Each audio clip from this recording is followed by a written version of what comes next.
Bismillah wa ba'du. Tema adzan. Insyaallah dua pertemuan tema adzan materinya terbaca. Sekarang kita sampaikan ringkasan. Adzan makna bahasa adalah pemberitahuan. Makna istilah pemberitahuan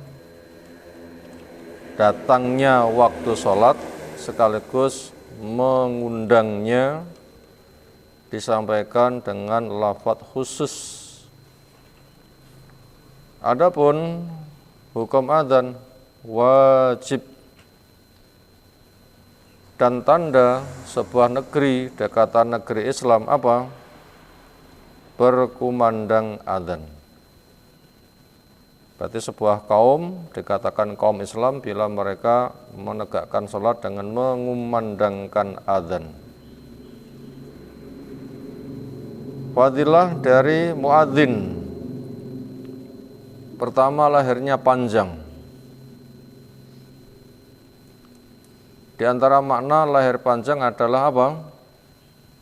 Tidak tenggelam di padang mahsyar ketika berkeringat, berarti aman. Makna lahirnya panjang berarti dikenal orang, karena dia mengundang. Karena orang dipanggil dengan mendongakkan kepala, telolor, diangkat kepalanya, lahirnya panjang.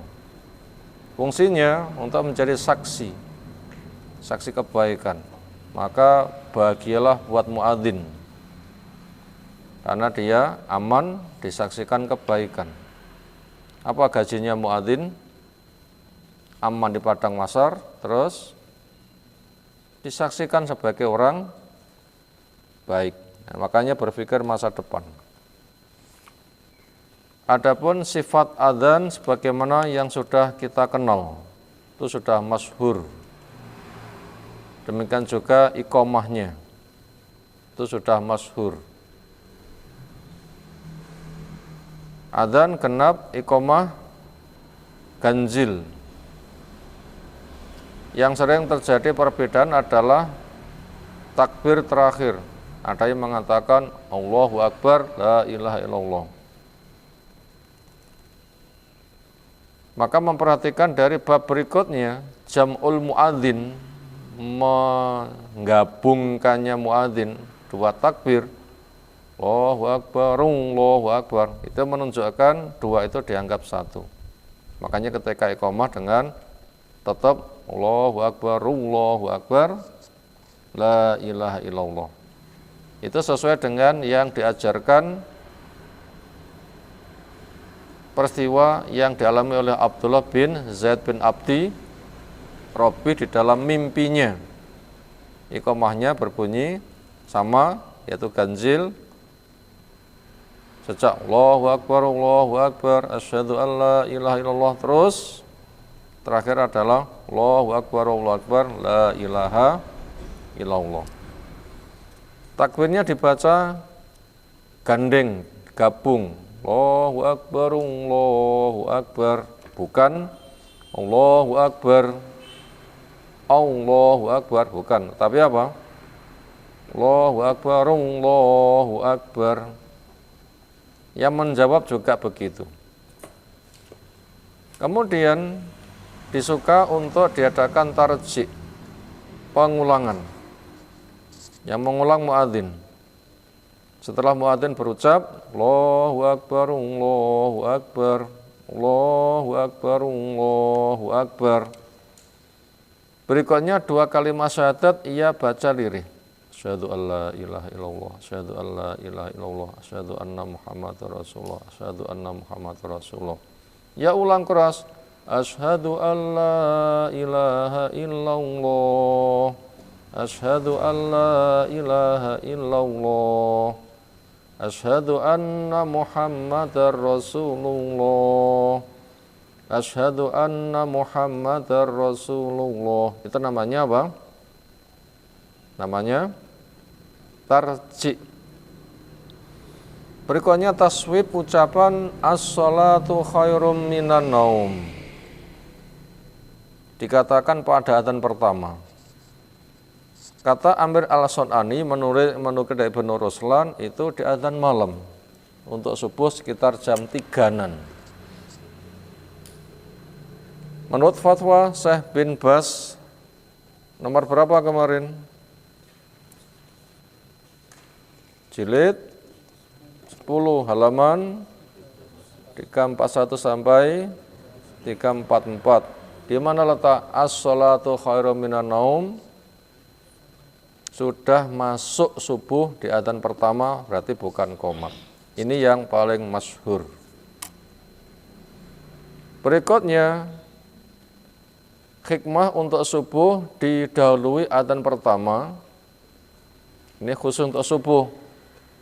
Didahului adzan pertama, berarti yang mendahului itu belum masuk waktu subuh. Berarti ada adzan sebelum masuk subuh. Sekitar jam berapa? 3 bahasa gampangnya. Itu apa hikmahnya? Pertama, siapa yang sholat malam dengan adanya adzan itu istirahatlah, supaya enggak terlalu lelah. Hikmah yang kedua, siapa yang belum bangun, bangunlah untuk witir, memanfaatkan sepertiga malam akhir. Hikmah yang ketiga, siapa yang mau sahur, sahurlah. Kalau kita adzan malam ada berapa hikmah? 3, 1 yang belum, yang sudah bangun, sholat, istirahatlah. Supaya nanti menghadapi subuh tidak terlalu lelah, karena sudah bangun sejak dari awal. Hikmah kedua, yang belum bangun, bangunlah untuk witir. Hikmah ketiga, buat yang mau berpuasa maka bersahurlah. Itu hikmah spesial untuk subuh, ada pendahuluan adzan. Itu tentunya sebelum masuk waktu subuh. Nah, begitu. Berikutnya ma yuqalu inda sama'il adzan wal iqamah, apa yang butuh dikatakan ketika mendengar adzan dan iqamah. Karena perintah menjawab adzan tidak berulang. Yang jelas ada adzan jawablah, maka wajibnya menjawab sekali. Wajibnya menjawab berapa? Sekali. Adzan saja yang dijawab, atau bila tidak sempat, iqamah saja yang dijawab, atau mau menjawab semuanya juga disilahkan. Minimal wajibnya berapa kali? Sekali. Apabila sebuah tempat panggilan adzan itu banyak, berapa yang dijawab? Sekali saja wajibnya. Lalu apa urutan jawabannya bersama fadilah? Yang pertama diperinci cara jawab. 1, persis yang dikatakan muadzin, nggak ada bedanya. Termasuk hayya ala sholah juga sama, hayya ala sholah 2 kali. Hayya al falah juga sama, jawabannya hayya alal falah. Karena mengatakan sebagaimana dikatakan oleh muadzin, itu dalilnya. Itu pilihan pertama. Pilihan kedua, hayya ala sholah 2 kali, hayya al falah 2 kali, jawabannya dengan la haula wala quwata illa billah. Pilihan kedua. Pilihan ketiga, dijamak, digabung. Hayya ala sholah la haula wala quwata illa billah. Hayya ala sholah wa aidun. Namanya digabung. Dan juga hayya alal falah wa aidun. Dan juga. Sama jawabannya. Hayya alal falah wa aidun. Dan juga. Itu namanya digabung. Wa jama'a bainal hayya alah.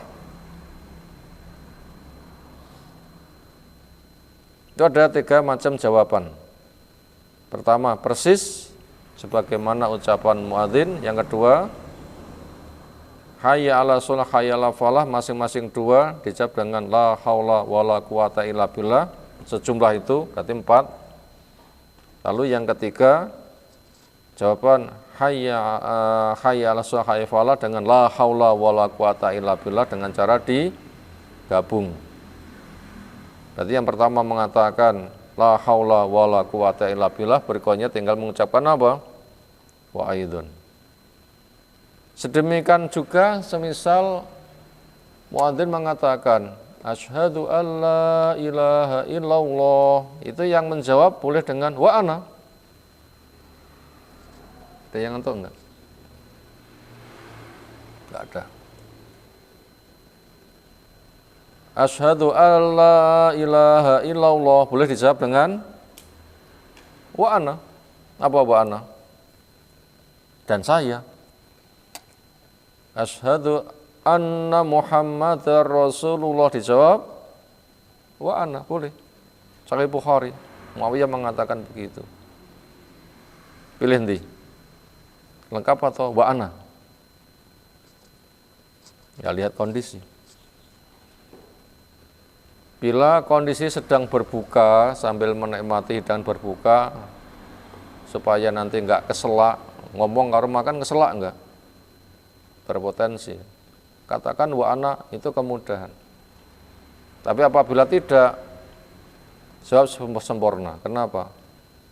Huruf demi huruf itu ada faedahnya. Itu cara jawab. Berikutnya, doanya apa? Pertama diawali sholawat.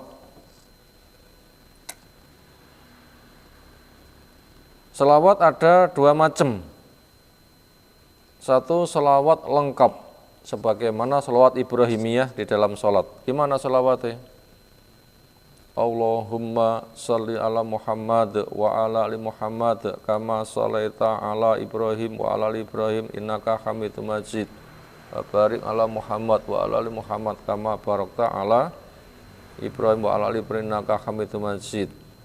Itu dulu sebelum doa sholawat Ibrahimiyah. Nggak boleh diganti sholawat yang lain. Model yang kedua, sholawat salam yang ringkes. Sebagaimana perintah Allah, sallu alaihi wasallimu taslima. Innallaha wa malaikatahu yusholluna 'alan nabi ya ayyuhalladzina amanu sallu alaihi wasallimu taslima. Sholawat salamlah, berarti boleh berucap Allahumma sholli wa sallim ala nabiyina Muhammad. Itu sholawat yang ringkes. Apa sholawat yang ringkes? Allahumma sholli wa sallim ala nabiyina Muhammad. Itu langsung melaksanakan perintah ayat. Sholawat salamlah kamu. Allahumma sholli wa sallim ala nabiyina Muhammad. Sudah akan tercapai sasaran. Itu zahirnya bisa dipahami begitu. Zahirnya bisa dipahami begitu. Apa jawaban yang ringkes? Lafadzkan. Nah, boleh, ulang lagi.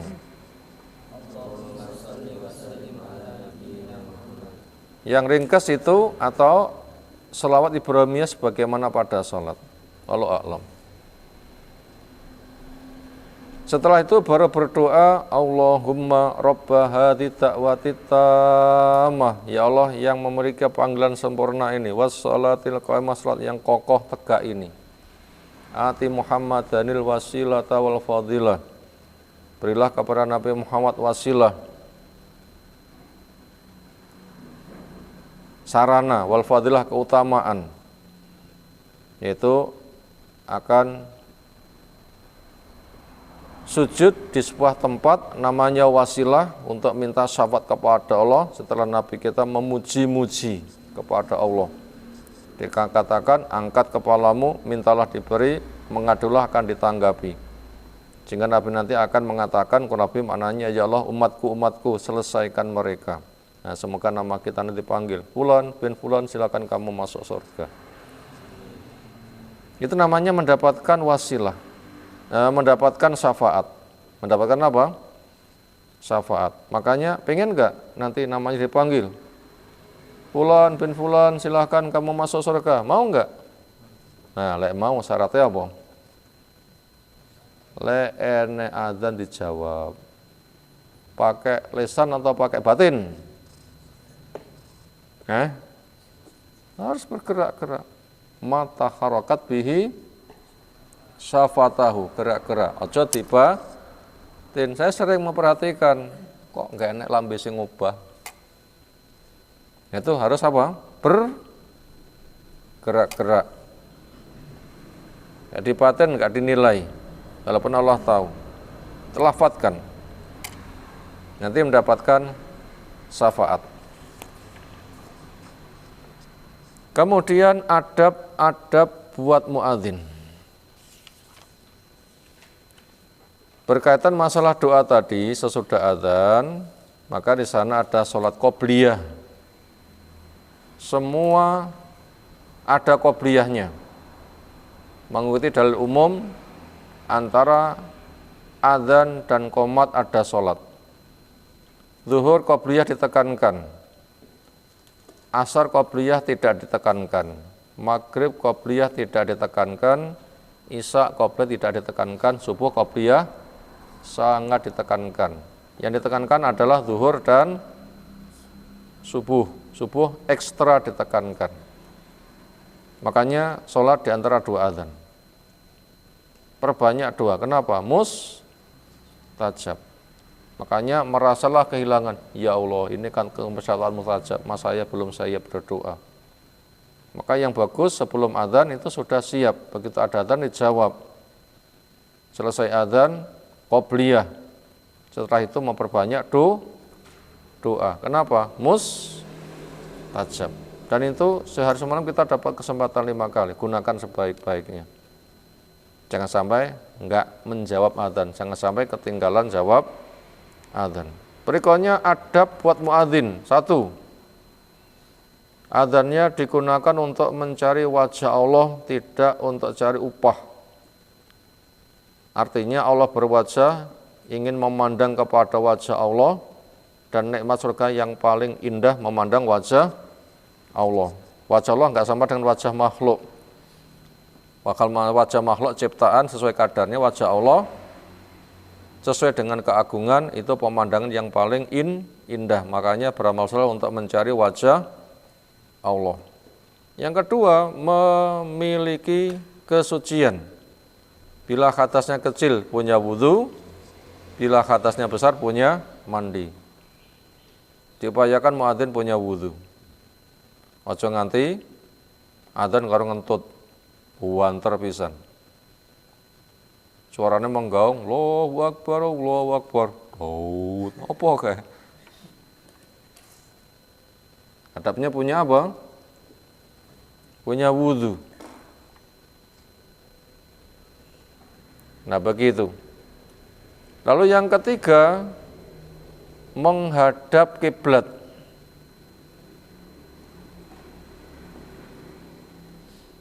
Sambil berdiri menghadap kiblat.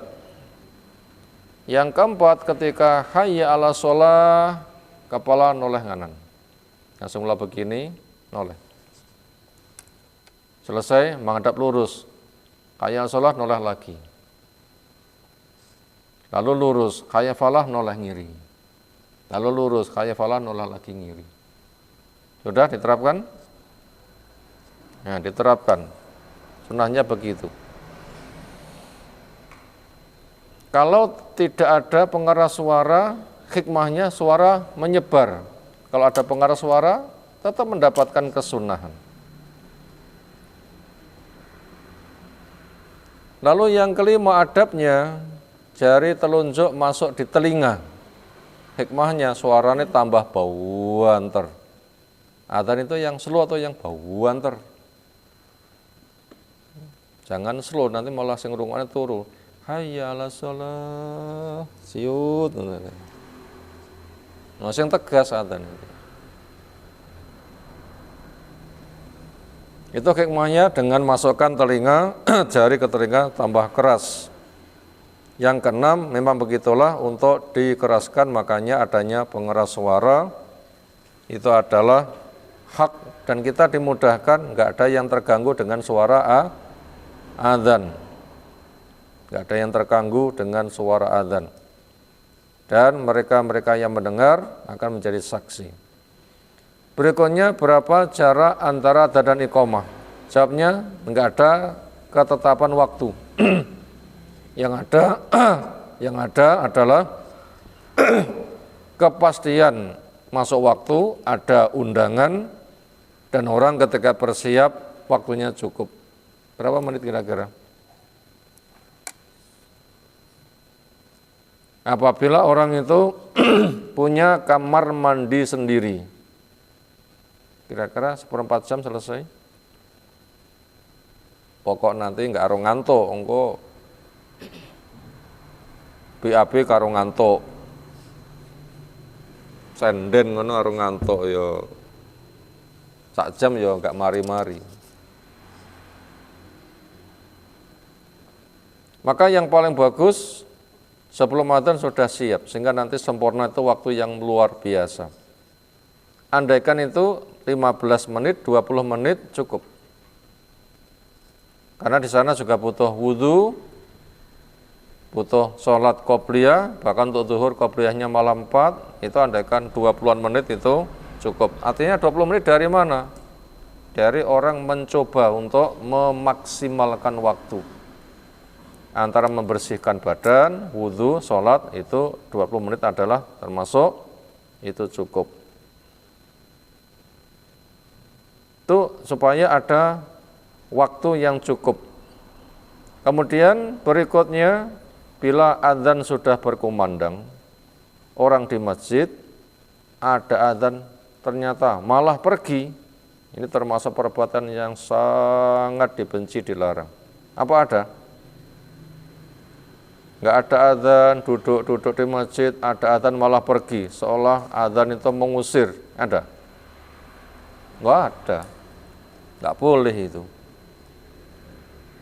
Wong yang jauh saja diperintahkan datang, yang sudah di dalamnya malah pergi. Aneh enggak? Dulu gelombang tsunami di Aceh, gelombang yang monumental, yang disiarkan pertama dengan meluas, itu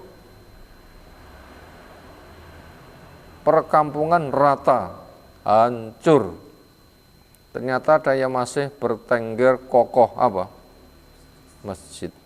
Akhirnya orang ngungsinya ke masjid. Ramai masjid. Tapi saya ketika ada adzan, kok podo pergi? Aneh lah ya. Itu contohnya. Ke masjid itu apa yang dicari? Yang enggak ke masjid dipanggil supaya datang, sudah ke masjid malah pergi. Aneh. Itu ada di masa Abu Hurairah. Makanya Abu Hurairah itu memandang saja. Aneh. Sambil mengatakan, sesungguhnya orang itu durhaka kepada Nabi SAW. Bab yang terakhir, buat orang yang luput beberapa sholat.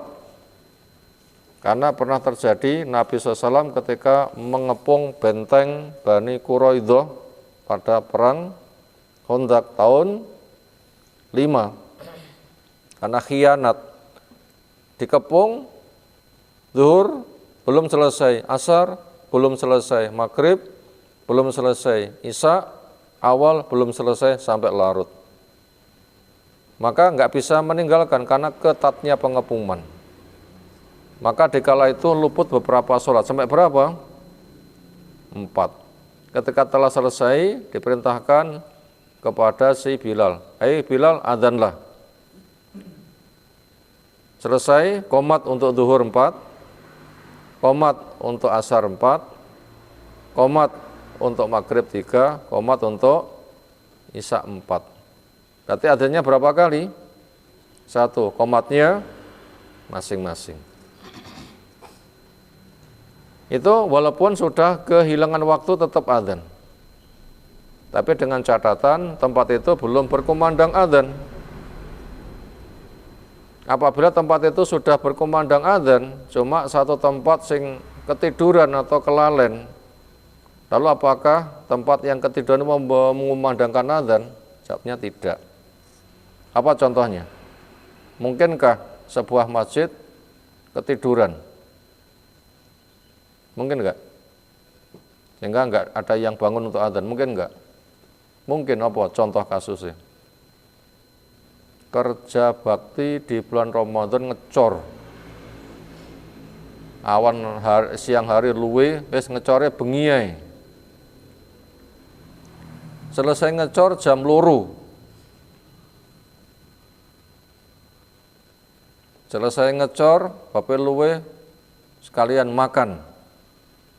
Saking kesele keturun sak masjid tangine jam 7.